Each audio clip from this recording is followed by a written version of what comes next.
চাচি সামান্য কিছু টাকার জন্য আমায় এভাবে 60 বছরের এক বুড়োর সাথে কি করে বিয়ে দিতে রাজি হলো। চাচির কি একটু মায়া হলো না ববু? প্রচণ্ড কান্নামাখা মুখশ্রী নিয়ে আয়নার সামনে বধূরূপে বসে থাকা প্রিয়তা কথাটা বলে উঠল তার বড় বোন প্রেমাকে। আর প্রিয়তার কথা শুনে প্রেমাও কান্না ভেজা মুখশ্রী নিয়ে ছোট বোনকে বুকে জড়িয়ে ধরে বলল, এভাবে কাঁদিস না বোন, তোর কান্না যে আমার সহ্য হয় না। প্রেমার কথা শুনে প্রিয়তাও দুহাতে বোনের কোমর জড়িয়ে ধরে আর উচ্চস্বরে কাঁদতে কাঁদতে বলল, আমি এই বিয়ে করব না বুবু, তুই কিছু একটা কর। চাচি তো তোর জীবনটাও এভাবে নষ্ট করে দিয়েছে, এখন আমার জীবনটাও নষ্ট করে দিতে চাইছে।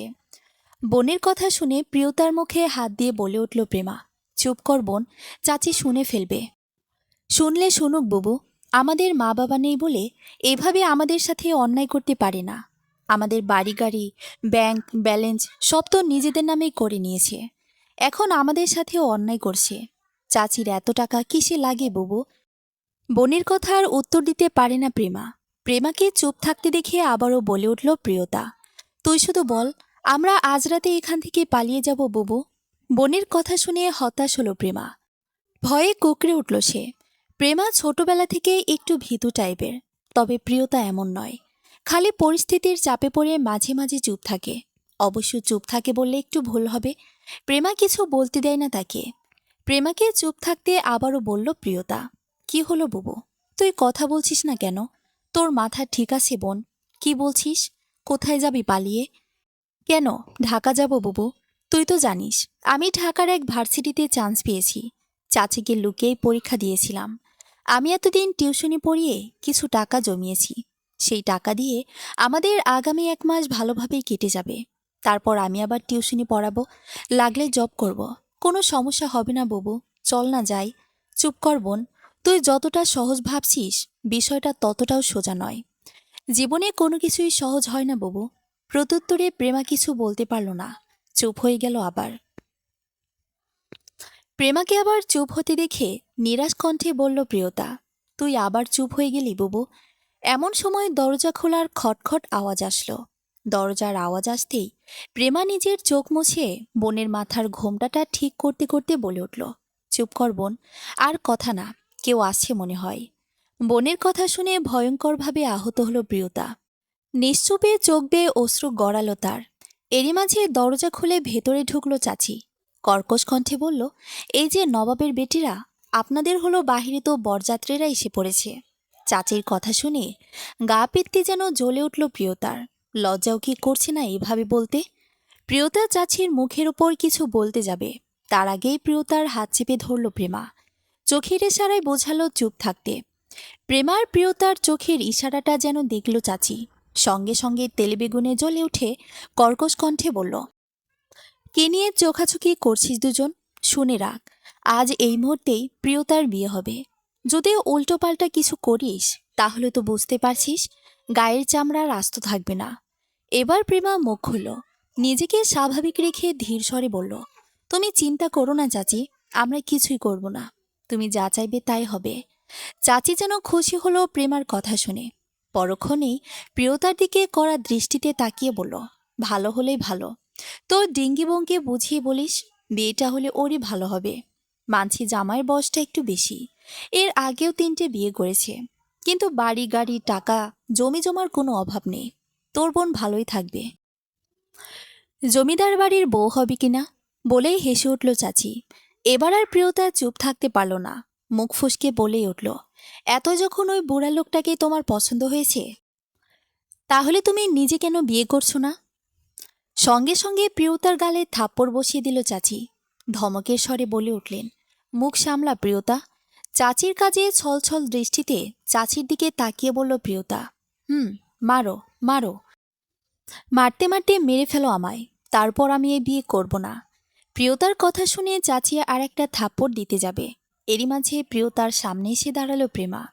তারপর চাচির সামনে দাঁড়িয়ে নিচু কণ্ঠে বলল, ওকে ভাবে মেরো না চাচি। প্রেমার কথা শুনে থেমে গেলেন চাচি। জোরালো গলায় বলে উঠলেন, আবার বোনকে সামলা প্রেমা।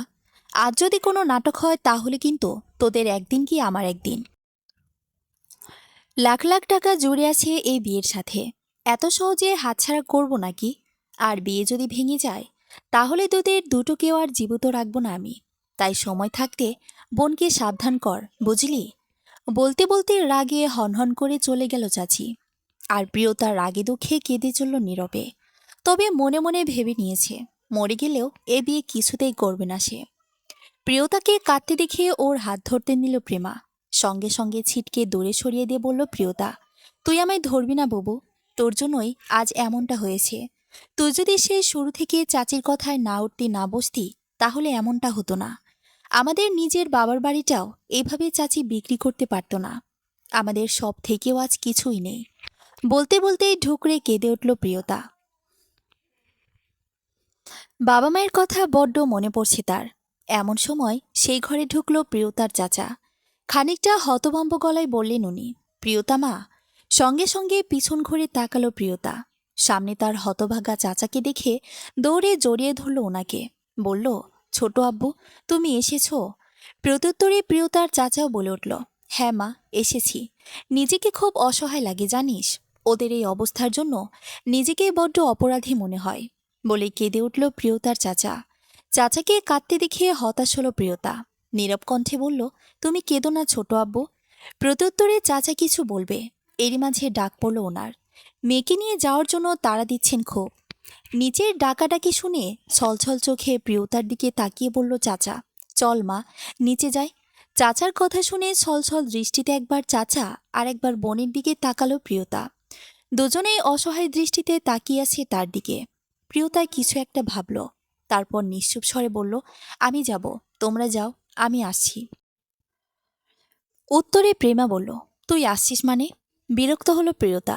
স্তব্ধ হয়ে ভারী কণ্ঠে বলল, বললাম তো আসছি আমি। প্রিয়তার কথা শুনে চাচা প্রেমা কেউই আর জোর করল না প্রিয়তাকে। তৎক্ষণাৎ বেরিয়ে গেল রুম থেকে। ওরা বের হতে রুম আটকে দিল প্রিয়তা। মাথায় তার কিছু একটা চলছে। রাতের আকাশে অন্ধকার তখন। খুলনা ছেড়ে ঢাকা যাওয়ার বাসে বসে আছে অপূর্ব। পুরো নাম তাহসান আহমেদ অপূর্ব। ছোট করে সবাই অপূর্ব বলেই ডাকে তাকে। হাতের বাম দিকের বাসের একদম শেষ প্রান্তের আগের 2 সারি ছেড়ে 3 নাম্বার সারির 2 সিটওয়ালা সিটের জানালার ধারে বসে আছে সে। চোখে মুখে প্রখর বিরক্তিটা, সাথে ক্লান্তির ছাপ। কপাল জড়ে থাকা অবাধ্য চোরগুলোতে বিন্দু বিন্দু ঘাম জমেছে তার। এমন সময় বিকট শব্দে অপূর্বের ফোনটা বেজে উঠল। ফোনের স্ক্রিনে আবারও বিরক্তকর সে নাম্বার দেখে আবারও বিরক্ত হলো অপূর্ব। তবে ফোন ছাড়ল না, কারণ সে জানে এ ফোন না তোলা পর্যন্ত ফোন আসতেই থাকবে। তাই বিরক্তি নিয়ে ফোন তুলল অপূর্ব। তবে অপূর্ব কিছু বলার আগেই অপর প্রান্তের ব্যক্তিটি বলে উঠল, কেমন আছেন অপূর্ব সাহেব?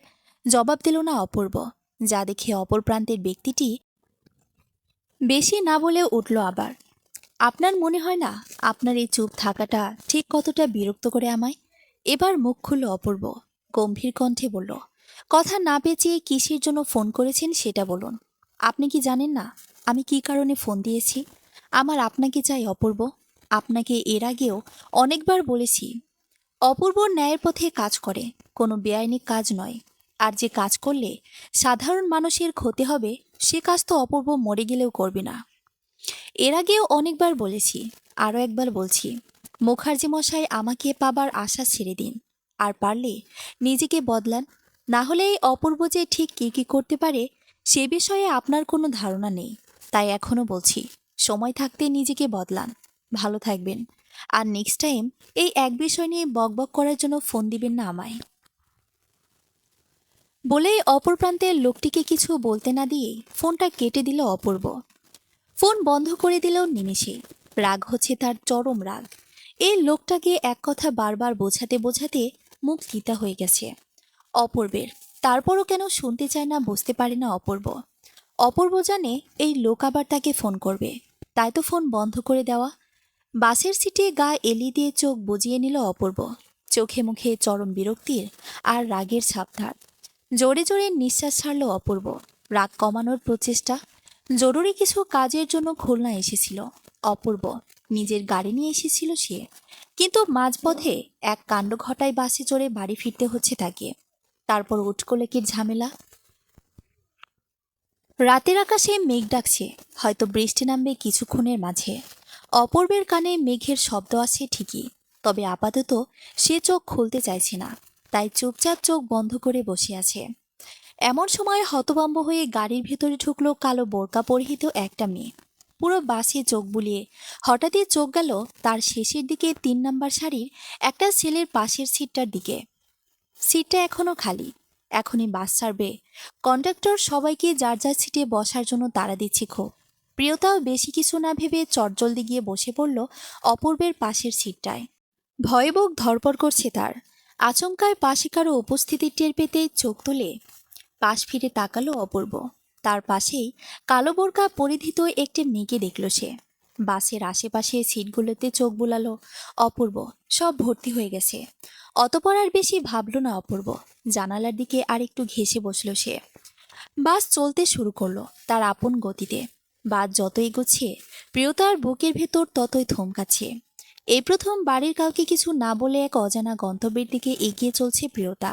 সে জানে না সামনের দিনগুলো তার কেমন কাটবে, কিন্তু তারপরও চাচির টাকার লোভের কাছে হার মানবে না সে।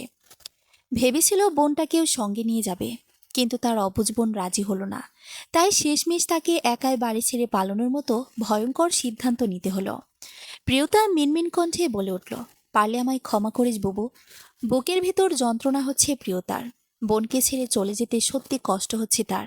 ভেতর থেকে কান্না পাচ্ছি খুব, কিন্তু প্রিয়তা এখন কাঁদবে না, কোনোভাবেই কাঁদবে না। যতই হোক, এই বাস ভর্তি অপরিচিত মানুষদের ভিড়ে কিছুতেই নিজের অসহায়ত্ব প্রকাশ করতে রাজি নয় সে।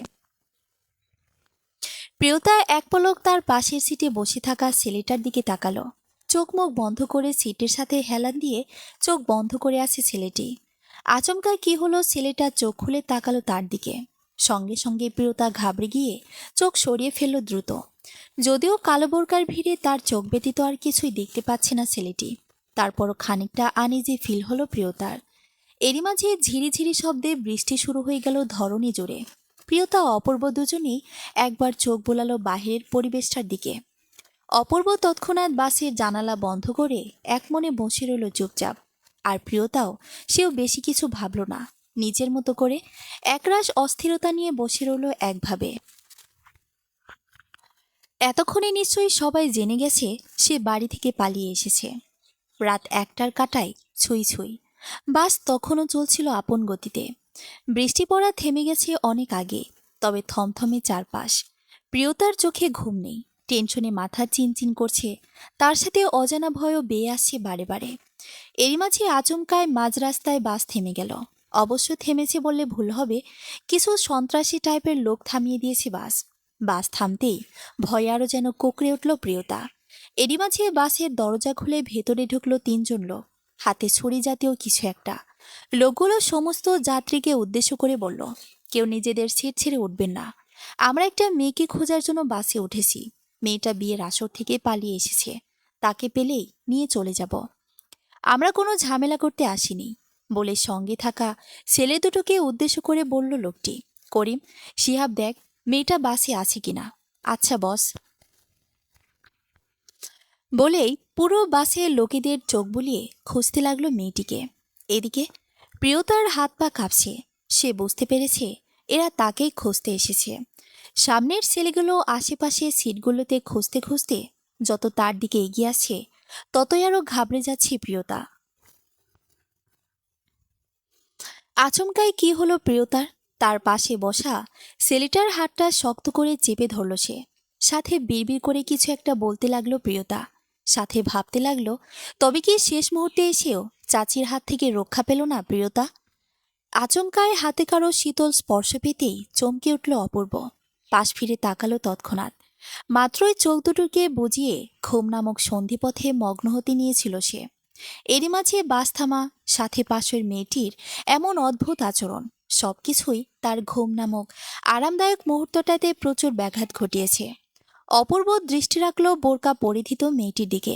যদিও কালো বোরকার আড়ালে চোখ ব্যথিত আর কিছুই দেখা যাচ্ছে না। মেয়েটার চোখ দুটো অসম্ভবভাবে কাঁপছে, হাত পাও স্বাভাবিক রাখতে পারছে না। অপূর্ব মেয়েটার চোখের দিকে দৃষ্টি সরিয়ে ফেলল। কেন যেন মেয়েটার ওই কাঁপা কাঁপা চোখের দিকে বেশিক্ষণ তাকিয়ে থাকতে পারছে না সে। নিজের হাতে এখন খানিকটা ব্যথা অনুভব করছে অপূর্ব। মেয়েটা খুব শক্তপোক্তভাবে চেপে ধরেছে হাত। অপূর্ব বুঝতে পেরেছে মেয়েটা ভয় পাচ্ছে, ভীষণভাবে ভয় পাচ্ছে। অপূর্ব বেশি ভাবল না, খানিকটা ভরাট কণ্ঠে বলে উঠল, কি হয়েছে আপনার, এত ভয় পাচ্ছেন কেন? প্রিয়তা অপূর্বের দিকে তাকালো না, খানিকটা হতভম্ব হয়ে কণ্ঠ নিয়ে অপূর্বকে বলতে লাগলো, প্লিজ আমায় একটু হেল্প করুন না, এই লোকগুলো আমায় নিতে এসেছে। এবার অপূর্ব চমকালো, ভীষণভাবে চমকালো। তার মানে এই বিয়ের আসর ছেড়ে মেয়ে পালিয়ে এসেছে? কি সাংঘাতিক! অপূর্ব চমকানো গলাতে বলে উঠল আবার, তার মানে আপনি বিয়ের আসর ছেড়ে পালিয়ে এসেছেন? প্রিয়তা এবারও অপূর্বের দিকে না তাকিয়ে কাপা কাপা গলায় বলে উঠল, আমায় জোর জবরদস্তি করে এক 60 বছরের বুড়োর সাথে বিয়ে দিতে চাচ্ছে, পালিয়ে আসবো না তো কি করব বলুন? এবার যেন আরো চরম অবাক হলো অপূর্ব। কি বলছে এই মেয়ে? অপূর্ব সন্দেহান দৃষ্টিতে মেয়েটির দিকে তাকিয়ে বলল, এসব কি বলছেন আপনি? আমার কথা বিশ্বাস করুন প্লিজ। ওদের সাথে আমাকে যেতে দিন না প্লিজ, যে কোনোভাবে ওদের আমার মুখ দেখা থেকে আটকান। আমি আপনার কাছে হাত জোর করছি, প্লিজ আমায় একটু হেল্প করুন। আমি বড্ড বিপদে পড়ে এইভাবে বাড়ি ছেড়ে পালিয়ে এসেছি। প্রত্যুত্তরে অপূর্ব কিছু বলল না। মেয়েটা কাঁপছে, ভয়ঙ্করভাবে কাঁপছে। চোখ দুটোতে বিষণ্ণতায় ঘিরে ধরেছে ক্ষোভ। অপূর্বের কেন যেন বিশ্বাস করতে মন চাইল মেয়েটার কথা। তার মনে হচ্ছে এই মেয়ে মিথ্যে বলছে না। এদিকে শিহাব নামের ছেলেটি একে একে সব যাত্রীদের দেখতে দেখতে এগিয়ে যেতে লাগলো অপূর্বদের দিকে। ছেলেটা যতই অপূর্বদের দিকে এগোচ্ছে, প্রিয়তা ততই শক্ত করে চেপে ধরছে অপূর্বের হাত। শিহাব বোরকা পরিধিত মেয়েটার দিকে তাকিয়ে বলে উঠল, আপনার মুখ দেখান। সঙ্গে সঙ্গে আটকে উঠল প্রিয়তা। এখন কি করবে সে? তাকে দেখলেই তো চিনে যাবে এরা। শিহাব নামের এই ছেলেটিকে চেনে প্রিয়তা, তার চাচির সাথে প্রায়ই কথা বলতে দেখেছে সে। প্রিয়তার ভাবনার মাঝে আবারও বলে উঠল শিহাব, কি হলো, কথা শুনেন না কেন? মুখ দেখান আপনার। শিহাবের কথা শুনেই পিছনের লোকটিও বলে উঠল, কি হলো শিহাব, তুই এখনো ওখানে দাঁড়িয়ে আছিস কেন? উত্তরে শিহাব বলল, বস, এই মায়েরা মুখ দেখাইতে চায় না। মুখ দেখাতে চায় না মানে? বস, বোরকা পরে আছে, মুখ ঢাকা তো। কথা না শুনলে টান মেরে বোরকা খুলে ফেল, তারপরও মুখ না দেখে ছাড়বি না শিহাব। শিহাব শুনল বসের কথা, আবারও বলল মেয়েটিকে, শুনছেন বস, কি কইল? ভালোভাবে মুখ দেখান, নয়তো।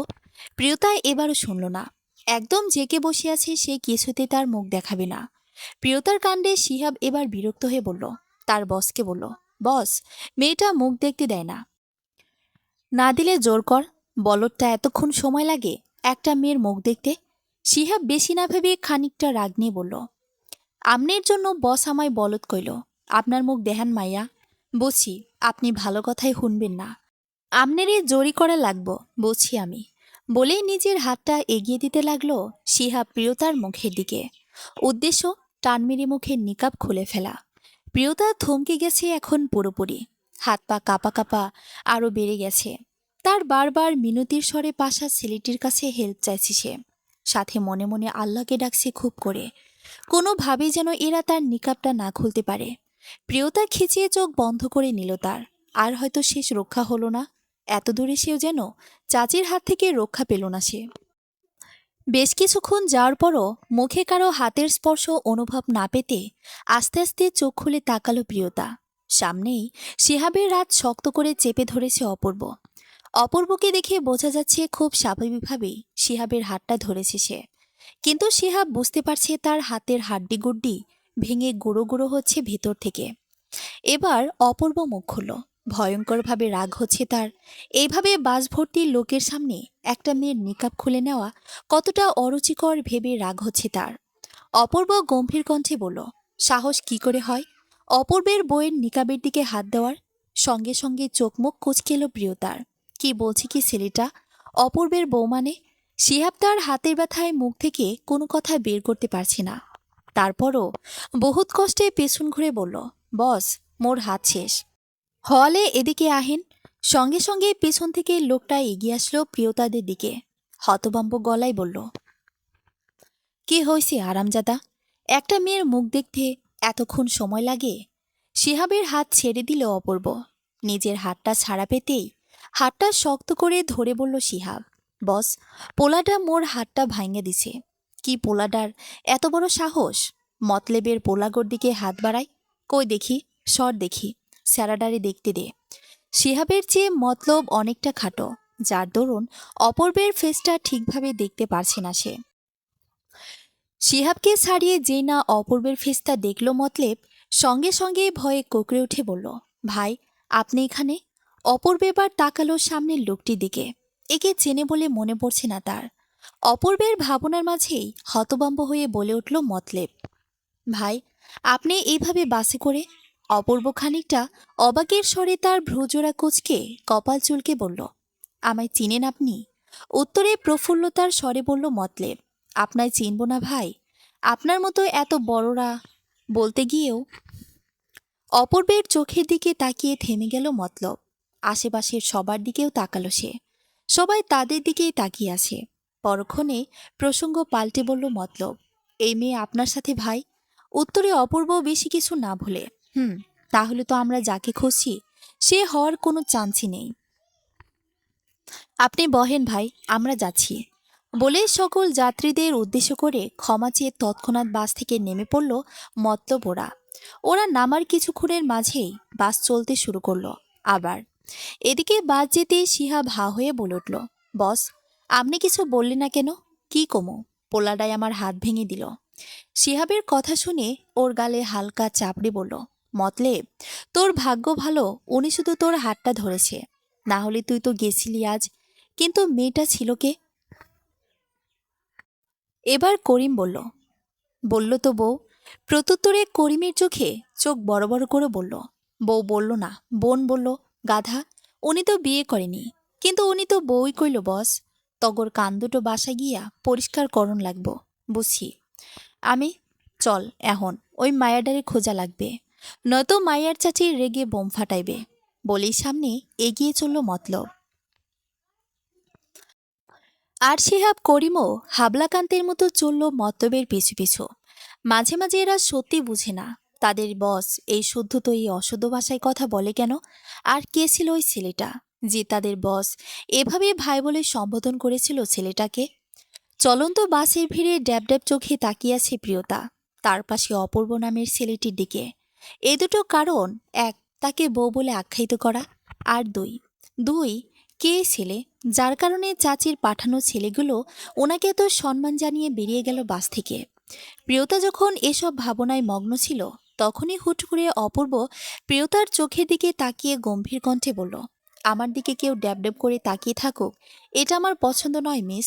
আর হ্যাঁ, কিছুক্ষণ আগে যা বলেছি তা আপনাকে ওদের থেকে রক্ষা করার জন্যই, তাই সিরিয়াস ভেবে নিয়ে নিশ্চয়ই বোকার মতো তাকিয়ে ভাববে না। প্রিয়তা থমকালো, অপূর্বের থেকে চোখ সরিয়ে ফেলল তৎক্ষণাৎ। সে কি বলেছে? তাকে বউ বলার বিষয়টা সে সিরিয়াসভাবে নিয়েছে? মোটেও নেয়নি। হ্যাঁ, একটু চমকেছিল, কিন্তু পর মুহূর্তে নিজেকে সামলে নিয়েছে তো। ভেবেছিল একটা ধন্যবাদ জানাবে ছেলেটিকে, কিন্তু ছেলেটির গম্ভীর ভাবের কারণে মুখ ফুটে কিছু বলতে পারছে না প্রিয়তা। প্রিয়তা কিছু বলল না, নিশ্চুপে বসে রইল সে।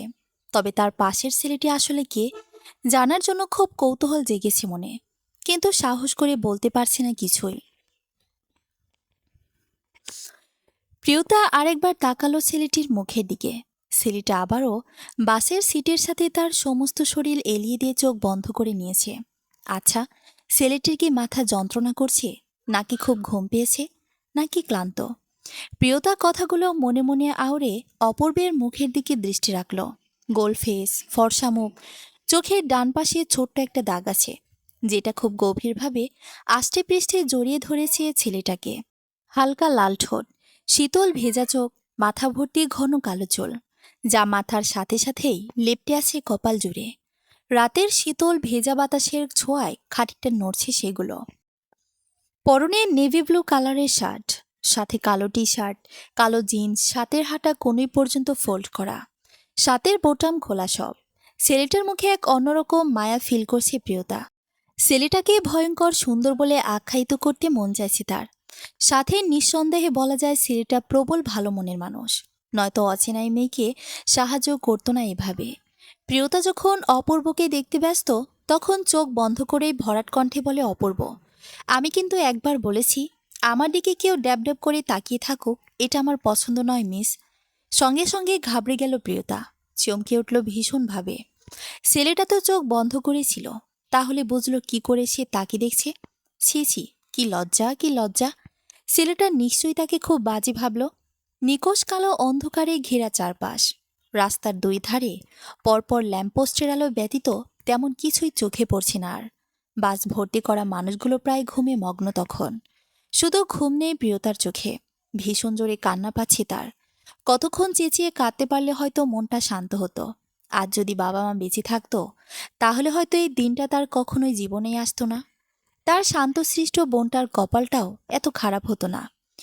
যদিও তার বোনের বরের বয়সটা তার এই হবু বুড়ো বরের মতো ছিল না, তবে প্রেমার চেয়ে গুণে গুণে 12 বছরের বড় ছিল প্রেমার বর। প্রেমার যখন বিয়ে হয়েছিল তখন ওর বয়স ছিল 18-র ছুঁই ছুঁই, আর ওর বরের 30, এখন 33 ছাড়িয়েছে। জোরে দীর্ঘশ্বাস ছাড়ল প্রিয়তা। বোনটার বরটা জঘন্য খারাপ, তার বোনকে একটুও ভালোবাসে না, উল্টো নানান অজুহাত নিয়ে শুধু মারে। তাই তো বোনটাকে বলেছিল তার সাথে আসতে, কিন্তু অবুঝ বোনটা শুনল না।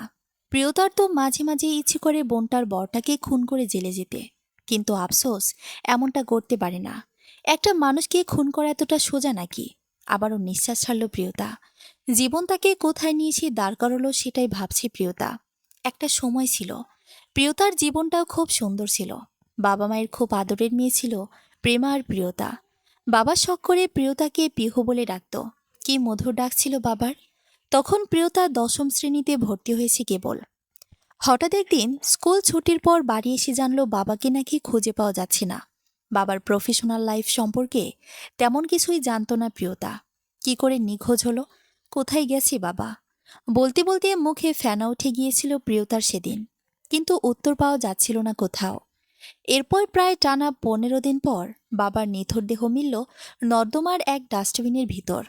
চাকুর আঘাতে বাবার দেহটাকে ক্ষত বিক্ষত করে কেউ মেরে ফেলেছিল প্রিয়তার বাবাকে। ইস, কি মর্মান্তিক ঘটনা ছিল সেদিন। বাবার সেই নিথর দেহটার কথা ভাবলে আজও গা শিউরে ওঠে প্রিয়তার। বাবা মারা যাবার 2 মাসের মাথাতেই মা মারা গেল। বাবার শোকেই হুট করে হার্ট অ্যাটাক করে মারা গেল প্রিয়তার মা। ব্যাস, এরপরে প্রেমার প্রিয়তার নামের পাশে ট্যাগ আসলো অনাথ হওয়ার। সেই সময় কে পাশে এসে দাঁড়ানি প্রেমার প্রিয়তার, তবে একেবারে কেউ আসেনি বললে ভুল হবে। একটু এসেছিল দুজন, তারা হলো প্রিয়তার চাচা চাচি। ওনাদের কোনো সন্তান নেই। চাচির কোনো এক সমস্যার কারণে সন্তান হয়নি তাদের। তো প্রথম প্রথম ভালোই চলছিল সব, কিন্তু ধীরে ধীরে বদলে যেতে লাগলো চাচির ব্যবহার। তাদের নিজস্ব বাড়ি গাড়িও বিক্রি করে দিয়েছে চাচি। ষড়যন্ত্র করে বুঝিয়ে তার বাবা নাকি মৃত্যুর আগে চাচার নামে সব লিখে দিয়ে গেছে, আর চাচা চাচির নামে করে দিয়েছে। তখন প্রিয়তা এসব না বুঝলেও প্রেমা তো বুঝতো। কেন কিছু করলো না কেন? চাচির বিরুদ্ধে কোনো আইনি পদক্ষেপ নিল না। সবসময় চাচি যা বলতো তাই শুনতো প্রেমা। মাঝে মাঝে প্রেমার ওপর বড্ড অভিমান হয় প্রিয়তার। সবসময় এমন অসহায় হলে হয়। না জানি প্রিয়তাকে না পেয়ে কেমন ব্যবহার করেছে চাচি প্রেমার সাথে। আর ভাবতে পারছে না প্রিয়তা। নিজের অজান্তেই চোখ বেয়ে অশ্রু গড়িয়ে পড়ল তার। বড্ড কষ্ট হয় এসব ভাবলে। হুট করে ফুঁপিয়ে উঠল প্রিয়তা। এতক্ষণ জাগ্রত মানুষের ভিড়ে নিজের কষ্টগুলো লুকিয়ে রাখতে পারলেও এখন আর পারছে না। শরীরটাও ভালো নেই, সকাল থেকে কিছুই খেতে দেয়নি চাচি। তার উপর বোরখার আড়ালে বিয়ের সাজ ভারী ভারী গয়নাগাটি অসহ্য লাগছে প্রিয়তার। ইচ্ছে করছে সব টেনে টুনে খুলে ফেলতে, কিন্তু পারছে না। বুকের ভেতর অসহ্য যন্ত্রণা হচ্ছে তার। আকাশটায় মেঘ জমি আছে এখনো, মাঝে মাঝে বিদ্যুৎ চমকাচ্ছে। তবে কি আবারও বৃষ্টি নামবে এই রাতের ধরণীতে? হয়তো নামবে, হয়তো না। নানান ভাবনায় মগ্ন হতে হতে বাসের সিটের সাথে পুরো শরীর এলিয়ে দিল প্রিয়তা। মাথা যন্ত্রণা করছে, চোখ জ্বলছে, শরীরটা যেন বেজায় নারাজ আজ প্রিয়তার সাথে। সঙ্গে করে আনা কালো কলেজ ব্যাগটাকেও শক্ত করে চেপে ধরে চোখ বন্ধ করে ফেলল প্রিয়তা। ভালো লাগছে না কিছু। সাহস নিয়ে তো বাড়ি ছেড়েছে, এখন কোথায় যাবে, কার কাছে উঠবে? অচেনা অনগরীতে কি হবে তার? ভাবতে ভাবতেই চোখ বুজিয়ে নিল প্রিয়তা। ভোর 5টা। ধরণীতে তখন অল্প স্বল্প আলো রেখা ছুটছিল। বাস থেমেছে মাত্র। তখন মাঝ রাস্তায় অনেকক্ষণ গাড়ি থামিয়ে রাখার কারণে আজ বাস ঢাকায় আসতে একটু লেট হয়েছে। বাস জুড়ে থাকা সমস্ত যাত্রীরাও একে একে নিজেদের মালপত্র নিয়ে নেমে পড়ছে। যাত্রীদের নামার সরগরে ঘুমটা ভাঙল অপূর্বের। আশেপাশে চোখ বুলিয়ে হাতের ঘড়িটার দিকে তাকালো সে। 5টা বেজে 2 মিনিট। অপূর্ব পুরো বাসিয়ে চোখ বুলাতেই আচমকায় চোখ গেল তার পাশে থাকা বোরকা পরিহিত মেয়েটার দিকে। তার কাঁধে মাথা রেখে ঘুমিয়ে আছে মেয়েটা, যেটা এতক্ষণ অনুভব না করলেও এখন অনুভব করল অপূর্ব। অপূর্ব এক ঝলক তাকালো মেয়েটার ঘুমন্ত চোখ দুটোর দিকে। অসম্ভব মায়ের ভরা সেই আঁখি, যা বারবার অপূর্বকে টানছে ক্ষোভ। অপূর্ব চোখ সরিয়ে ফেলল তৎক্ষণাৎ। মেয়েটার চোখ দুটোতে নির্ঘাত কিছু একটা আছে, না হলে অপূর্ব বেশিক্ষণ তাকিয়ে থাকতে পারছে না কেন? অপূর্বের ইচ্ছে করছে খুব কড়া কণ্ঠে মেয়েটাকে বলতে, এই মেয়ে, তোমার ওই চোখ দুটোতে কি আছে বলো তো? আমি তাকাতে কেন পারছি না? পরক্ষণিকে উদ্ঘাট ভাবছে সে ভেবে নিজের গাল নিজেরই একটা চাপড় মারতে ইচ্ছে হলো অপূর্বের। কাল শেষ রাতের দিকে মেয়েটাকে ফুপিয়ে কাঁদতে দেখেছে অপূর্ব। বড্ড মায়াও লেগেছিল তার, কিন্তু কিছু বলেনি অপূর্ব, কারণ সে জানে মেয়েটার কান্নার মাঝে তার জেগে থাকার উপস্থিত টের পাইয়ে মেয়েটাকে বিব্রত করতে। তাই চোখ বন্ধ করে রেখেছিল অপূর্ব। তবে চোখ বন্ধ করেও অপূর্ব অনুভব করেছিল মেয়েটার দুঃখ। হয়তো সত্যি ভীষণ বাজে পরিস্থিতিতে পড়ে বাড়ি ছেড়ে পালিয়ে যাওয়ার সিদ্ধান্ত নিয়েছে মেয়েটা। তপ্ত নিঃশ্বাস ছাড়ল অপূর্ব, আর এক পলক মেয়েটার দিকে তাকালো অপূর্ব। পরক্ষণে ভাবল, এইভাবে তো এখানে বসে থাকা যায় না। কিন্তু মেয়েটাকে তো ডাকতেও ইচ্ছে করছে না অপূর্বের। অপূর্ব কিছুক্ষণ দ্বিধার মধ্যে কাটিয়ে সিদ্ধান্ত নিল মেয়েটাকে ডাকবে। এভাবে কতক্ষণই বা বসে থাকবে? যেতে হবে তাকে। অপূর্ব বেশি না ভেবে শান্ত কণ্ঠে বলল, এই মেয়ে, শুনছো? শুনছো আমার কথা? ওঠো জলদি। প্রত্যুত্তরে কোনো সারা শব্দ করল না প্রিয়তা। এতে বেশ বিপাকে পড়ল অপূর্ব। এখন কি করবে? মেয়েটার গায়ে স্পর্শ করতে বিব্রত ফিল করছে অপূর্ব। এইভাবে একটা মেয়েকে ছোঁয়া যায় নাকি? অপূর্ব জানালার দিকে সিটে থাকায় আর ওই সমস্যা হচ্ছে মেয়েটাকে না উঠিয়ে বের হওয়ার মতো বিন্দুমাত্র পথ খোলা নেই তার কাছে। এবার অপূর্বের চরম লেভেলের বিরক্ত লাগছে। অপূর্ব পকেট থেকে তার বদ্ধ করে রাখা ফোনটা বের করলো। তারপর ফোনটা খুলে কল করলো একটা নাম্বারে। কল করার সাথে সাথেই ফোনটা তুলল অপর পাশের ব্যক্তিটি, যেন অপূর্বের ফোনের অপেক্ষায় কাল সারা রাত ঘুমায়নি সে। অপূর্ব খানিকটা বিরক্তির স্বরে বলল, আকিব গাড়ি কোথায়? প্রত্যুত্তরে হতভম্ব গলায় বলল আকিব, এই তো ভাই, আমি 2 মিনিটের মাঝেই আসছি। ঠিক আছে, জলদি আসো। আচ্ছা ভাই। বলে হতভম্ব হয়ে ফোনটা কেটে চটজলদি গাড়ি চালিয়ে চলল আকিব। কাল সারা রাত সত্যি ঘুমায়নি আকিব। ড্রাইভিং সিটে বসে বাসস্ট্যান্ড থেকে খানিকটা দূরে বসে শুধু ঝিমিয়েছে আর অপূর্বের ফোনের অপেক্ষা করেছে। ফাইনালি অপূর্ব ফোন করলো। মশায় সারা রাত যে পরিমাণ জ্বালিয়েছে আকিবকে, তার হিসাব নেই।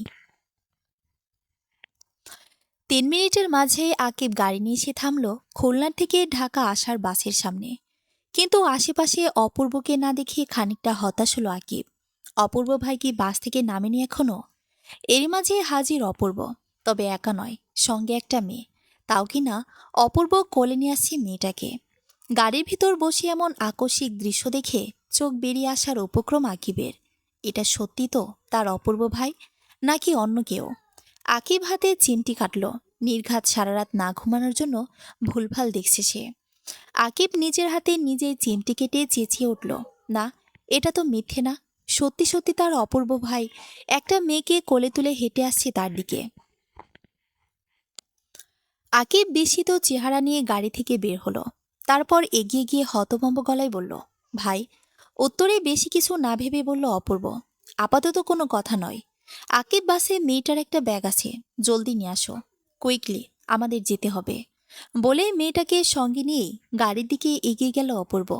আকিব হা হয়ে তাকিয়ে রইল অপূর্বের যাওয়ার পানে। অপূর্বের কথায় যেন ঘুরে আটকে গেল আকিব। তার এখনো বিশ্বাস হচ্ছে না অপূর্ব কোনো মেয়েকে কোলে তুলে নিয়ে এসেছে। আচ্ছা, ওটা সত্যি মেয়ে তো, নাকি বোরকার আড়ালে কোনো ছেলে? এ মা, না না, কি ভাবছে আকিব?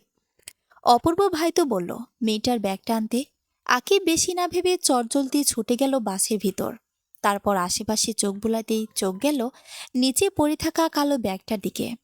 তৎক্ষণাৎ ব্যাগটা নিয়ে আবার ছুটল আকিব অপূর্বের গাড়ির দিকে। মাথায় কিছুই ঢুকছে না তার। হুট করে ভাই একটা মেয়েকে নিয়ে উদয় হলো কেমনে?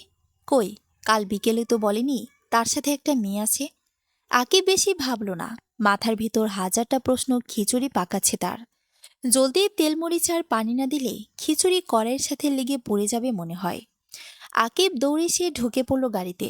অপূর্ব তখন বোরকা পরিহিত মেয়েটাকে গাড়ির পিছনে রেখে নিজেও বসে পড়েছে পিছন সিটে। আকিব লুকিং গ্লাসে এক ঝলক অপূর্ব আর মেয়েটার দিকে তাকিয়ে বলল, অপূর্ব ভাই, মেয়েটা? আকিবের পুরো কথা শেষ হবার আগেই অপূর্ব বলে উঠল, সব বলবো আকিব, আগে এখান থেকে চলো। ঠিক আছে ভাই, কিন্তু কোথায় যাবেন? বাড়ি নাকি অন্য কোথাও? বড় সাহেব কাল রাত থেকে অনেকবার ফোন করে আপনার কথা জিজ্ঞেস করেছিল। আমি বলেছি আপনি সকালেই ওনার সাথে দেখা করবেন। ভালো করেছ। তবে এখন বাড়ি নয়, অন্য কোথাও চলো। অন্য কোথায়? কোথায় ভাই? তুমি জানো আমি বাড়ি ছাড়া আর কোথায় যাই? আকিব, ও বুঝেছি। কিন্তু ওই মেয়েটাকে কি ওখানে নেওয়া ঠিক হবে? এর জন্যই তো যাচ্ছি ওখানে। কথা কম বলে চলো জলদি। আর কোনো প্রশ্ন করার সাহস হলো না আকিবের। সে বুঝতে পেরেছে অপূর্ব বিরক্ত হচ্ছে। তাই আর কোনো প্রশ্ন না করে বলল আকিব, ঠিক আছে ভাই। অতঃপর চলল আকিব, অপূর্ব আর প্রিয়তা এক অজানা গুপ্তচরের উদ্দেশ্যে। অপূর্বের মাথায় কি চলছে বোঝা বড় দায়। কিন্তু এই মুহূর্তে মেয়েটাকে এভাবে একা রেখে যাওয়াতে মন সায় দিচ্ছিল না অপূর্বের। তারপর মেয়েটা অসুস্থ। আচমকাই রুম জুড়ে এক বিকট শব্দ কানে আসতেই সোফায় শুয়ে থাকা প্রেমার ঘোমটা ভেঙে গেল। কান্নায় চোখ মুখ ফুলে গেছে তার। কাল চাচি যা ইচ্ছে তাই ভাষায় গালিগালাজ করেছে তাকে। প্রিয়তার চলে যাওয়ার পেছনে ওর হাত আছে বলে দুবার গায়েও হাত তুলেছে প্রেমার। পরে চাচা এসে বাঁচায় তাকে। বরপক্ষরাও অরুচিকর ভাষায় গালিগালাজ করেছে চাচিকে। সাথে এও বলেছে 1 সপ্তাহের মধ্যে তাদের কাছ থেকে নেওয়া নগদ অর্থ যেন ফেরত না দিলে দেখে নেবে চাচিকে। মিটমিট চোখে তাকালো প্রেমা। চাচি টেবিলের উপর থাকা কাচের জগটা মাটিতে ফেলে দিয়ে ভেঙে ফেলেছে। তার সামনেই লম্বা চওড়া খাটো সাইজের 5-10 জন ছেলেফেলে আর মধ্যবয়স্ক একজন লোক দাঁড়ানো। চাচি কর্কশ কণ্ঠে বলল, সামান্য একটা মেয়েটাকে খুঁজে আনতে পারলে না মতলেব? মেয়েটা কি এক রাতের মাঝে ভ্যানিশ হয়ে গেল নাকি? প্রত্যুত্তরে মাথা নিচু করে মতলেব বলে উঠল, অনেক খুঁজেছি, বাস স্ট্যান্ড, ট্রেন লাইন, নদীর পাড়, জঙ্গল, সব জায়গায়, কিন্তু পাইনি। অত শত জানি না। যে করে হোক আগামী 1 সপ্তাহের মধ্যে প্রিয়তাকে তোমাদের খুঁজে বের করতে হবে মতলেব। তাতে যত টাকা লাগে দিব, কিন্তু মেয়েটাকে আমার চাই। ওর জন্য আমার এতগুলো টাকা কিছুতেই পানিতে ভাসিয়ে দিতে পারবো না। বুঝেছ? হুম, বুঝেছি। দেখছি ম্যাডাম, আপনি চিন্তা করবেন না। বলে একে একে সবাই বাড়ির থেকে বেরিয়ে গেল। কতক্ষণ আগেই প্রিয়তাকে না পাওয়ার সংবাদ নিয়ে এসেছিল তারা। এখন চলে যাচ্ছে আবার প্রিয়তাকে খুঁজতে। চাচি ওদের যাওয়ার পানে তাকিয়ে থেকে থমথমে কণ্ঠে নিয়ে প্রিয়তাকে উদ্দেশ্য করে বলল, পালিয়ে যাবি কোথায় প্রিয়তা? আজ নয় কাল তোকে তো আমার কাছে আসতেই হবে। পরপর কয়েকবার পলক ফেলে চোখ খুলে তাকালো প্রিয়তা। মাথায় অসম্ভব যন্ত্রণা হচ্ছে তার। হুট করে সে কোথায় আছে মাথা ব্যথায় আসতেই শোয়া থেকে উঠে বসল প্রিয়তা। শরীর জোরে থাকা কাঁথাটা গড়িয়ে পড়ল তৎক্ষণাৎ। গায়ে বোরকা নেই। কালকের লাল টুকটুকে বেনারসি শাড়িটা লাল রংটা গায়ে জলজল করছে খুব। এক মুহূর্তের জন্য হলে বুকটা কেঁপে উঠল প্রিয়তার। তার বোরকা গেল কোথায়? আর এটা কোথায় আছে প্রিয়তা? সে তো বাসে ছিল, তাহলে এই রুমে আসলে কি করে? প্রিয়তা পুরো রুমটায় চোখ বোলালো। তেমন কিছু নেই রুমটাতে। একটা খাট, সাথে একটা সোফা, একটা বুক সেলফ, টেবিল আর পাশে একটা রান্নাঘর। খুব বেশি আলো নেই রুমটাতে। পুরো রুমটাই যেন কেমন বন্ধ বন্ধ লাগছে। বুক সেলফের পাশে ছোট্ট একটা জানালা আছে। খানিকটা রোদ্দুর এসে পড়ছে সেখান থেকে। তারপরও রুমের বেশিরভাগ জায়গায় আবছা অন্ধকারে ঘেরা। প্রিয়তা বেশি ভাবতে পারল না। তৎক্ষণাৎ পায়ের উপর থেকে কাঁথাটা সরিয়ে বেরিয়ে যেতে লাগলো সে। ভয়ে হাত পা বুক কাঁপছে প্রিয়তার। অচেনা নগরীতে ঢুকতে না ঢুকতেই কোন বিপদের মধ্যে পড়ল প্রিয়তা। প্রিয়তা বেশি ভাবল না।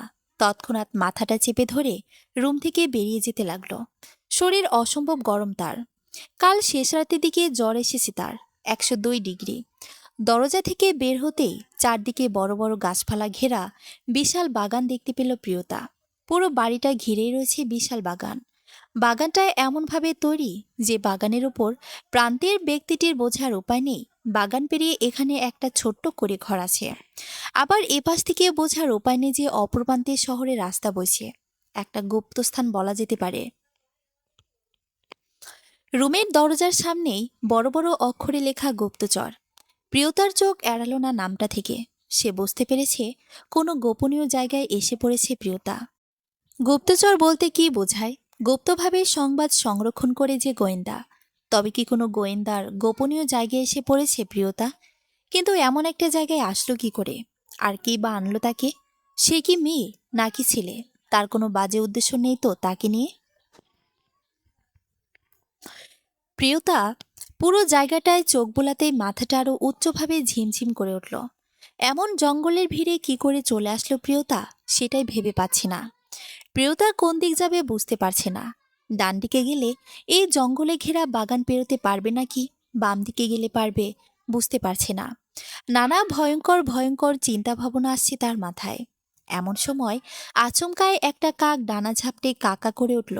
সঙ্গে সঙ্গে প্রিয়তা ঘাবড়ে গিয়ে ডানের হাতের বাম দিকের বারান্দার রাস্তা দিয়ে দৌড় দিল।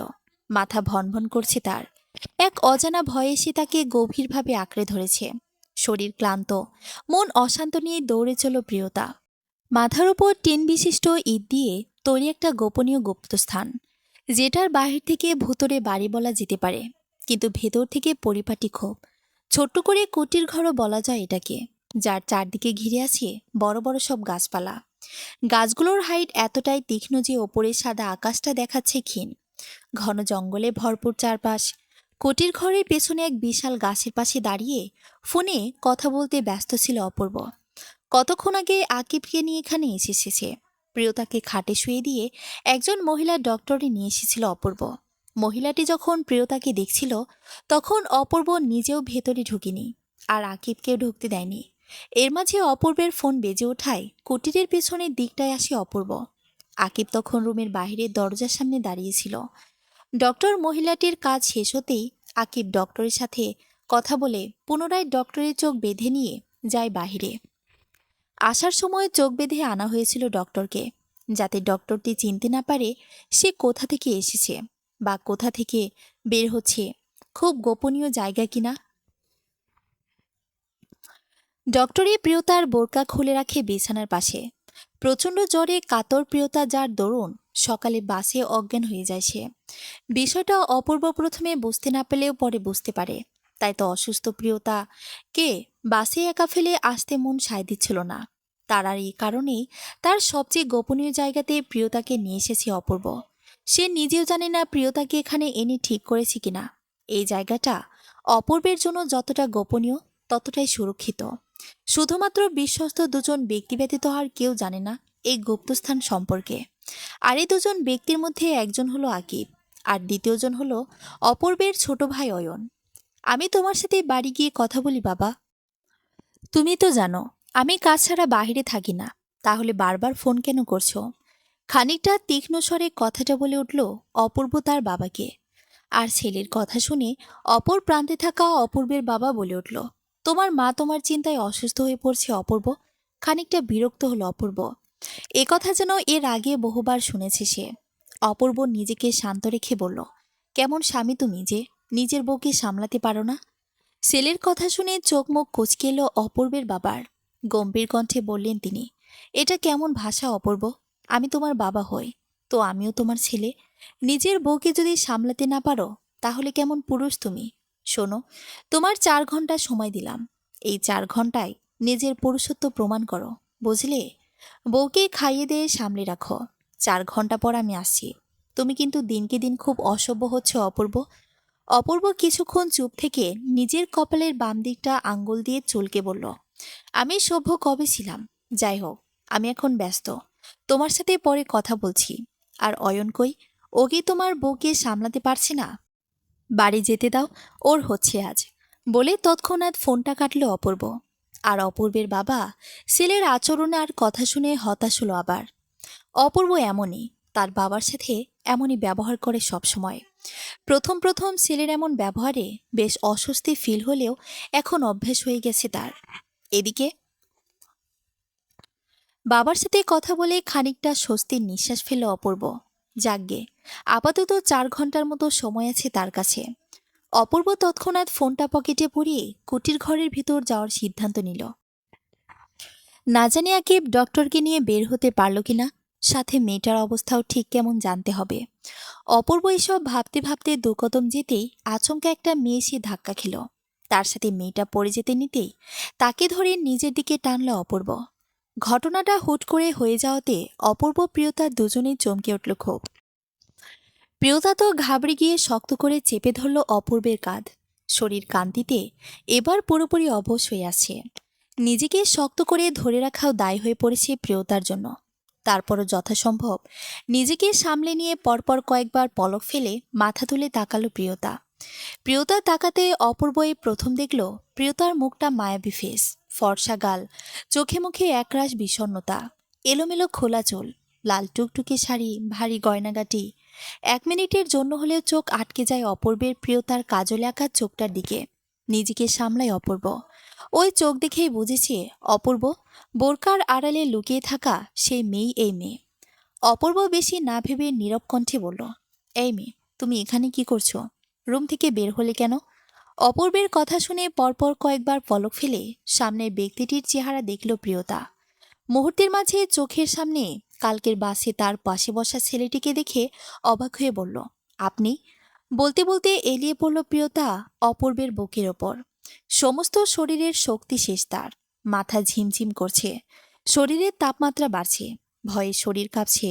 সব মিলিয়ে মন মস্তিষ্ক সব একসাথে ক্লান্ত হয়ে আসছে তার। প্রিয়তা পুরোপুরিভাবে নিজেকে এলিয়ে দিতেই অপূর্ব না চাইতেও ঝাপটে জড়িয়ে নিল তাকে। সাথে বলল, এই মেয়ে, কি হলো তোমার? আমি কিছু জিজ্ঞেস করেছি, এভাবে দৌড়াচ্ছিলে কেন? প্রিয়তা মুখ খুলতে চাইল, কিন্তু পারল না। কেন যেন মুখ দিয়ে একটা কথাও বের হচ্ছে না। অপূর্ব প্রিয়তার অবস্থাটা বুঝতে পেরেই হুট করে প্রিয়তাকে কোলে তুলে নিল। তারপর এগিয়ে চলল রুমের দিকে। প্রিয়তা শুধু ছলছল চোখে অপূর্বের মুখের দিকে তাকিয়ে রইল। কিছু বলবে তাও পারছে না।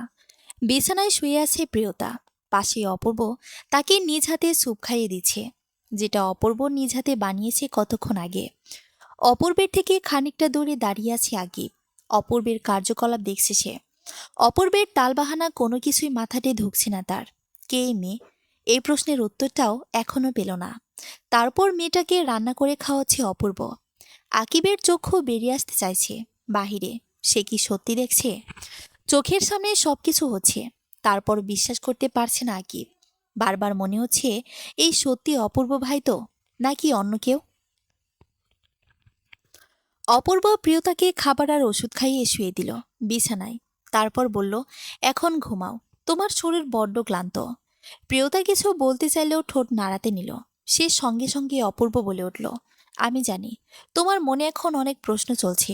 আমি কে, কেন তোমায় এখানে নিয়ে এসেছি? আসলে কি বলো তো, সকালে যখন বাস থামে তোমায় ডাকি আমি, কিন্তু তুমি সাড়া দাওনি। পরে বুঝতে পারি তুমি অজ্ঞান হয়ে গেছো। তাই তোমায় আর বাসে রাখতে পারিনি, এখানে নিয়ে এসেছি। ভয় নেই, আমার কোনো খারাপ উদ্দেশ্য নেই। তুমি একটু সুস্থ হলেই চলে যেতে পারো। তাই এখন ঘুমাও, তোমার ব্যাগ ট্যাগ সবকিছুই সুস্থ আছে। সো ডোন্ট ওয়ারি, নিশ্চিন্তে ঘুমাও এখন। অপূর্বের কথার মাঝে এক অদ্ভুত মায়া ফিল করল প্রিয়তা, যেটা না চাইতেও এই অচেনা ছেলেটিকে বিশ্বাস করতে মন চাইল খুব। প্রিয়তা তাই করল। মনের গহীন থেকে বিশ্বাস করে বসল সে অপূর্বকে। আর অপূর্বের কথা মতো চোখও বুঝিয়ে নিল প্রিয়তা। সত্যি আপাতত এক গভীর ঘুম দরকার তাই। প্রিয়তা ঘুমাতে অপূর্ব প্রিয়তার গায়ের কাঁথাটা সুন্দর মতো জড়িয়ে দিয়ে বেরিয়ে গেল রুম থেকে। সাথে আকিবকে বলল, আকিব শোনো। সঙ্গে সঙ্গে আকিব চমকে উঠে বলল, জি ভাই। বলতে বলতে দরজার সাথে একটা বাড়ি খেল আকিব। পরক্ষণে ব্যথায় খানিকটা কোকড়ে উঠে চলল সে অপূর্বের পিছু পিছু। এ দরজাটা না ভারী বজ্জাত। আকিব যতবার যায় ততবারই হোঁচট খায়। কপাল ডলতে ডলতে অপূর্বের পেছনে দাঁড়ালো। অপূর্ব তখন কুটির ঘরের দরজা থেকে খানিকটা দূরে একটা উল্টো দিক মুখ করে দাঁড়িয়েছিল। আকিব পেছনে দাঁড়িয়ে বলে উঠল অপূর্বকে, কি ভাই বলুন। উত্তরে খানিকটা শান্ত গলায় উল্টো দিক ঘুরে বলল অপূর্ব, মেয়েটাকে কোথায় রাখা যায় আকিব? দিনটা এখানে থাকলেও রাতে তো এখানে রাখা যাবে না। এখন কোথায় নিয়ে রাখলে ঠিক হবে আকিব? অপূর্বের কথা শুনে আকিব ফটাফট সামনে এগিয়ে গিয়ে অপূর্বের মুখোমুখি দাঁড়িয়ে বলল, ওসব নিয়ে পরে আবারও ভাববো। আগে আমায় এটা বলুন, এই মেয়েটা কি হয় আপনার? সকাল থেকে এই প্রশ্নগুলো মাথায় বুনতে বুনতে আমার খিচুড়ি পড়ে গেছে, তাই প্লিজ তাড়াতাড়ি বলেন মেয়েটা আপনার কি হয়? অপূর্ব শুনল আকিবের কথা, খানিকটা ভরাট কণ্ঠে বলল, আমার কি মনে হয় কেউ না? আকিব তাকিয়ে আছে খুব অদ্ভুত দৃষ্টি নিয়ে, তাকিয়ে আছে সেই অপূর্বের মুখের দিকে। অপূর্বের কতক্ষণ আগে বলা কথাটা আমার কি মনে হয় না কেউ হয় না, কথাটা ঠিক বিশ্বাস হচ্ছে না আকিবের। আকিব তার জোড়া ভ্রু জটিলভাবে কুঁচকে বলল, কেউ হয় না ভাই, সত্যি কেউ হয় না। প্রত্যুত্তরে একই জবাব অপূর্বের, না। অপূর্বের কথা শুনে আকিব বেশ সন্দেহের দৃষ্টিতে অপূর্বর দিকে তাকিয়ে বলল, সত্যি বলছেন ভাই? মেয়েটা কেউ হয় না আপনার? মেয়েটা সত্যি কেউ না হলে এই মেয়েকে আপনার এই গোপনীয় জায়গায় কেন আনলেন ভাই? এত সেবা যত্ন কেন করলেন? যে গুপ্তস্থানে আপনি যে গুপ্তস্থানে আমি আপনি আর অয়ন ভাই ছাড়া কেউ জানে না, সেই গুপ্তস্থানেই অচেনা মেয়ে কেন ভাই? আকিবের পরপর করা প্রশ্নগুলোই যেন শব্দে শুনল অপূর্ব, তবে উত্তর দিতে পারল না। তার কাছে সত্যি এই প্রশ্নগুলোর উত্তর নেই। তার মন বলেছে মেয়েটাকে এখানে নিয়ে আসছে, তাই নিয়ে এসেছে অপূর্ব। সকালে বোরকার আড়ালে অচেতন অবস্থায় থাকা মেয়েটাকে ওভাবে বাসে রেখে আসতে একদমই মন সায় দিচ্ছিল না অপূর্বের, তাই তো নিয়ে এলো। এছাড়া এমন তো নয় অপূর্বে প্রথম কোনো মানুষকে সাহায্য করেছে, এর আগেও তো বহু মানুষের হেল্প করেছে অপূর্ব। এই মেয়েটার ক্ষেত্রেও সেম। অপূর্ব মন চেয়েছে সাহায্য করতে, তাই করেছে। একজন মানুষ হয়ে আরেকজন মানুষকে উদারতার খাতিরে যে হেল্প করে, সেই হেল্পটাই করেছে অপূর্ব, এর বেশি কিছু নয়। আর তাছাড়া অপূর্ব তো এখন পর্যন্ত মেয়েটার নামটাই জানল না, তাহলে অপূর্বের কি করে কেউ হলো মেয়েটি? মেয়েটি কিছুই হয় না অপূর্বের, কিছুই না। অপূর্বের ভাবনাগুলোর মাঝেই আবারও বলে উঠল আকিব, কি হলো ভাই, কথা বলছেন না কেন? বলুন না মেয়েটাকে। আকিবের দিকে তাকালো অপূর্ব, শান্ত চোখ, সাথে গভীর ভাবনা মাথায় নিয়ে তাকালো সে। পরক্ষণে নিজের ভাবনা থেকে বেরিয়ে তপ্ত নিঃশ্বাস ছাড়ল অপূর্ব। তারপর বেশি না ভেবে কাল রাত থেকে আজ সকাল পর্যন্ত যাওয়া তার প্রিয়তার সাথে সম্পূর্ণ ঘটনায় খুলে বলল সম্পূর্ণ আকিবকে। আর আকিব সব শুনে চোখ বড় বড় করে বলল, ইস, কি সাংঘাতিক মেয়ে বস! বিয়ের আসর থেকে পালিয়ে এলো, সাহস আছে বলতে হবে। আই থিঙ্ক আপনার সাথে যাবে ভাই, বলে নিজের মুখ চেপে ধরল আকিব। হাই হাই, মুখ ফুসকে কি বলে ফেলল সে! এখন অপূর্ব না তার কানের নিচে দু গা বসিয়ে দেয়, কিন্তু না, অপূর্ব তেমন কিছুই করল না। উল্টো নিজ মনে কিছু একটা ভেবে বলল, আমায় বাড়ি যেতে হবে। আকিব, তোমার বড় সাহেব তার বউকে সামলাতে পারছে না। সঙ্গে সঙ্গে চোখ বড় বড় করে বলল আকিব, কি ভাই, তোমার মাথা, ওসব বাদ দাও। আগে বলো মেয়েটাকে কোথায় রাখা যায়? দিনটুকু এখানে রাখতে পারলেও রাতে এখানে রাখা ঠিক হবে না। আর একটা মেয়ে দরকার আকিব। তুমি আমি ছেলে জিনিসটা ভালো দেখায় না, যতই আমরা আমাদের গুপ্তস্থানে থাকি না কেন। আই থিঙ্ক তুমি বুঝেছ আমার কথা। অপূর্বের কথা শুনে আকিব ভাবতে লাগলো, গালে হাত দিয়ে ভাবতে লাগলো সে। অতপর কিছুক্ষণ ভেবেই বলে উঠল আকিব, ভাই, আমার গার্লফ্রেন্ডের বেডরুমটা ফাঁকা আছে। আকিবের কথা শুনে চোখ মুখ কুঁচকে বলল অপূর্ব, হোয়াট? বুকে হাত দিল আকিব, হতভম্ব গলায় বলল, আই মিন আমার গার্লফ্রেন্ডের বাড়িটা ফাঁকা আছে ভাই। ওর বাবা মা দুদিনের জন্য চিটাগাং গেছে। আপনি চাইলে দুদিনের জন্য মেয়েটাকে আমার গার্লফ্রেন্ডের বাড়িতে রাখতে পারেন। আকিবের কথা শেষ হতেই অপূর্ব খানিকটা উত্তেজিত কণ্ঠ নিয়ে বলল, দ্যাটস এ গুড আইডিয়া। সঙ্গে সঙ্গেই কেঁপে উঠল আকিব, বুকের হৃৎপিণ্ডটা যেন এখনই বেরিয়ে আসতো তার। কিছুটা ভীতুস্বরে বলল, ভাই, আপনি কি আমার সাথে শান্ত গলায় কথা বলতে পারেন না? আপনার কথা শুনলে মাঝে মধ্যে আমি ভয় পেয়ে যাই। আকিবের কথা শুনে হাসল অপূর্ব। ইস, কি সুন্দর হাসি তার! অপূর্বের এই হাসিটা আকিবের খুব ফেভারিট। অপূর্ব সচরাচর খুব একটা হাসে না, কিন্তু হুটহাট হেসে দিলে বেশ লাগে আকিবের। অপূর্ব রাগী, ভয়ঙ্কর রাগী, তবে তাকে দেখে বোঝা বড় দায়। অপূর্ব সিরিয়াস মুহূর্তের সময়ও এমনভাবে শান্ত থাকে যে তাকে দেখে বোঝা মুশকিল সে টেনশন করছে। আকিব তো মাঝে মাঝে ভেবে পায় না তার ভাইয়ের মাথায় আসলে কি চলে। এসবের মাঝেও অপূর্বের রাগের আড়ালে লুকিয়ে আছে তার একটা বিশাল বড় মন, যে মনটার হদিস যদি কেউ ভালোভাবে বুঝতে পারে সে হলো আকিব। আকিব অপূর্বের বাবার ড্রাইভারের ছেলে। ছোটবেলা থেকেই তারা দুজন একসাথেই থাকে। এক স্কুল, এক কলেজ, এক ভার্সিটিতেই পড়েছে তারা। অপূর্ব সেই ছোটবেলা থেকেই আকিবকে বলেছে তাকে তুই করে বলতে, কিন্তু আকিব কখনো বলেনি। অপূর্বকে কেন যেন আপনি ছাড়া অন্য কিছু বলাটা ঠিক আসে না আকিবের। তুই তো অনেক দূরের বিষয়, আজ পর্যন্ত তুমি করে কখনো বলেছি কিনা জানা নেই অপূর্বের। আকিব ছোটবেলা থেকেই একটু ভীতু টাইপের, তবে সে চেষ্টা করে অপূর্বের সামনে সাহসিকতার পরিচয় দিতে, কিন্তু পারে না। বর্তমানে আকিব অপূর্বের বন্ধুর পাশাপাশি একজন অ্যাসিস্ট্যান্টের জবও করছে বলতে গেলে। আকিব অপূর্বকে তুই করে না বলার ফলে অপূর্ব তুইতে যেতে পারেনি, তুমিতেই আটকে আছে সেই ছোটবেলা থেকে। তবে অপূর্ব জানে এই আকিব তার জন্য নিজের জীবনটাও বিসর্জন দিতে রাজি। কিন্তু তার প্রতি আকিবের শ্রদ্ধার পাশাপাশি ভয়টা আজও শেষ করতে পারল না অপূর্ব। সেই ছোটবেলা থেকেই অপূর্ব খানিকটা উচ্চস্বরে কথা বললেই আকিবের হাত পা কেঁপে ওঠে। অপূর্ব তো মাঝে মাঝে ভেবে পায় না এরকম ভীতুমার্কা ছেলের সাথে তার এমন বিশ্বস্ততার বন্ধুত্ব হলো কি করে। অপূর্বের এসব ভাবনার মাঝে চট করে ফোন বেজে উঠল অপূর্বের। মোবাইল স্ক্রিনের নাম্বারটা দেখেই বিরক্ত হলো অপূর্ব। তৎক্ষণাৎ ফোনটা সাইলেন্ট করে আকিবকে উদ্দেশ্য করে বলল, এবার আমায় যেতেই হবে আকিব। তোমার বড় সাহেব সত্যি পাগল হয়ে যাবে নয়তো। তা নয় বুঝলাম, কিন্তু মেয়েটার কি করব ভাই। আপাতত এখানেই থাকুক, বিকেলে না হয় তোমার গার্লফ্রেন্ডের বাড়িতে নিয়ে যাব। তোমার গার্লফ্রেন্ডকে ফোন করে জানিয়ে দিও। আচ্ছা ভাই। তুমি এখন থাকো এখানে, আমি না আসা পর্যন্ত ওকে একা রেখে যাবে না। আচ্ছা ভাই। অপূর্ব শুকনো হাসল। তারপর দরজার সামনে দাঁড়িয়ে এক ঝলক প্রিয়তার ঘুমন্ত মুখটার দিকে তাকিয়ে বাড়ি যাওয়ার উদ্দেশ্যে রওনা দিতে নিল অপূর্ব। কেন যেন মেয়েটাকে একা রেখে যেতে মন চাইছে না অপূর্বের, কিন্তু অপূর্ব যাবে। আজ 4 দিন হলো অপূর্ব বাড়ি যায় না, এবার তাকে যেতেই হবে। অপূর্ব তপ্ত নিঃশ্বাস ফেলে পিছন ফিরে আকিবকে উদ্দেশ্য করে বলল, আমি যাচ্ছি আকিব, নিজের এবং মেয়েটার দুজনেরই খেয়াল রেখো। মুচকি হাসল আকিব, বলল, টেনশন নিন না ভাই, সাবধানে যাবেন। হুম বলেই চলল অপূর্ব।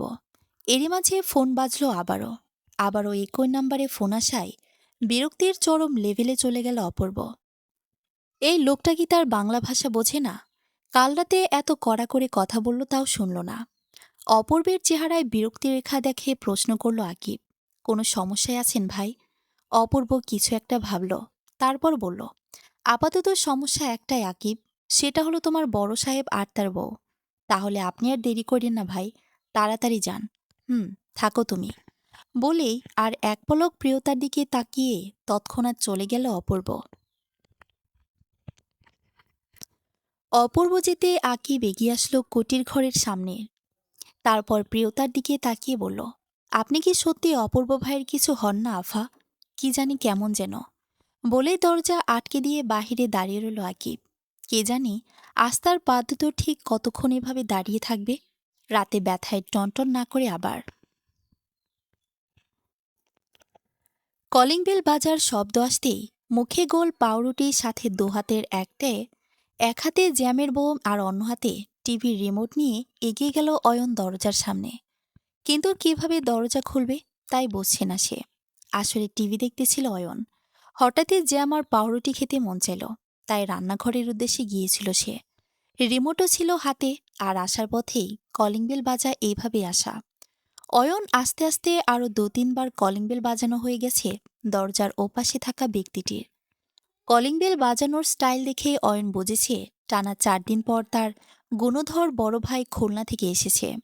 অয়ন মুখে পাউরুটি নিয়ে দরজা খুলল।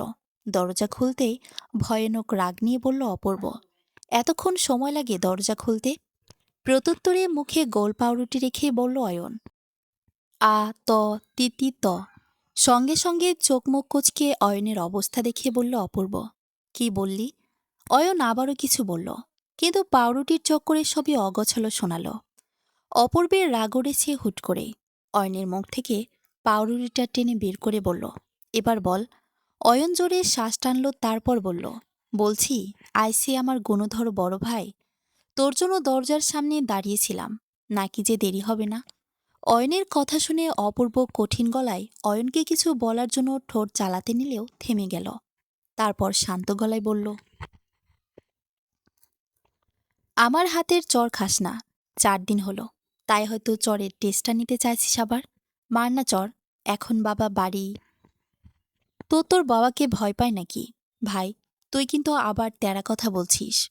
খানিকটা বিরক্তিতা নিয়ে বলল অপূর্ব। অয়ন মাথা এমনিতে গরম আছে, আর গরম করিস না। সর, সর তো সামনে থেকে। হাদারাম একটা।